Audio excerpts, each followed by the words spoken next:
2019 ಕನ್ನಡ ಚಿತ್ರರಸಿಕರ ಪಾಲಿಗೆ ಹಬ್ಬದಂತಾಗಿದೆ. ಕಳೆದ ವರ್ಷ ಡಿಸೆಂಬರ್ನಲ್ಲಿ ಕೆಜಿಎಫ್ ಚಿತ್ರದಿಂದ ಇಡೀ ಕನ್ನಡ ಚಿತ್ರರಸಿಕರು ಖುಷಿಯಾಗಿದ್ದರು. ಆದರೆ ಇದೀಗ 2019ರ ಜನವರಿಯಲ್ಲಿ ಕನ್ನಡದ ಸೂಪರ್ ಸ್ಟಾರ್ಗಳ ಸಾಲು ಸಾಲು ಸಿನಿಮಾಗಳು ರಿಲೀಸ್ಗೆ ರೆಡಿಯಾಗಿದೆ. ಮೊನ್ನೆಯಷ್ಟೇ ಸಂಕ್ರಾಂತಿ ಹಬ್ಬದಂದು ಚಾಲೆಂಜಿಂಗ್ ಸ್ಟಾರ್ ದರ್ಶನ್ ಅಭಿನಯದ ಯಜಮಾನ ಚಿತ್ರದ ಹಾಡು ರಿಲೀಸ್ ಆಗಿತ್ತು.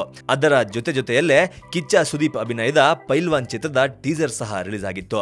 ಇದೀಗ ಪವರ್ ಸ್ಟಾರ್ ಪುನೀತ್ ರಾಜ್ಕುಮಾರ್ ಅಭಿನಯದ ನಟ ಸಾರ್ವಭೌಮ ಚಿತ್ರದ ಲಿರಿಕಲ್ ಸಾಂಗ್ ಒಂದು ರಿಲೀಸ್ ಆಗಿದೆ. ಇನ್ನೇನು ಪವರ್ ಸ್ಟಾರ್ ಪುನೀತ್ ರಾಜ್ಕುಮಾರ್ ಅಭಿನಯದ ನಟ ಸಾರ್ವಭೌಮ ಚಿತ್ರ ರಿಲೀಸ್ಗೆ ಹತ್ತಿರವಾಗುತ್ತಿದೆ. ಸಂಕ್ರಾಂತಿ ದಿನ ಟ್ರೈಲರ್ ಬರಬಹುದು, ಅಪ್ಪು ಬಾಸ್ ಅಬ್ಬರ ನೋಡಬಹುದು ಅಂತ ಕಾಯುತ್ತಿದ್ದ ಅಭಿಮಾನಿಗಳಿಗೆ ಕೆಲ ದಿನಗಳ ನಂತರ ಸಮಾಧಾನ ಆಗಿದೆ. ಯಾಕಂದ್ರೆ ನಟ ಸಾರ್ವಭೌಮ ಸಿನಿಮಾದ ಯಾರೋ ನೀನು ಅನ್ನೋ ಮತ್ತೊಂದು ಲಿರಿಕಲ್ ವಿಡಿಯೋ ರಿಲೀಸ್ ಆಗಿದೆ.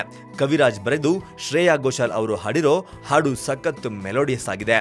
ಸೌತ್ ಇಂಡಿಯಾ ಸಿನಿಮಾದಲ್ಲಿ ಮೆಲೋಡಿಯಸ್ ಹಾಡುಗಳಿಗೆ ಫೇಮಸ್ ಆಗಿರೋ ಡಿ ಇಮಾನ್ ಮ್ಯೂಸಿಕಲ್ ಕಂಪೋಸ್ ಮಾಡಿರೋ ರೊಮ್ಯಾಂಟಿಕ್ ಹಾಡಿನಲ್ಲಿ ಪುನೀತ್ ರಾಜ್ಕುಮಾರ್, ರಚಿತಾ ರಾಮ್, ಅನುಪಮಾ ಪರಮೇಶ್ವರ್ ಹೊಸ ಲುಕ್ ನಲ್ಲಿ ಮಿಂಚಿದ್ದಾರೆ.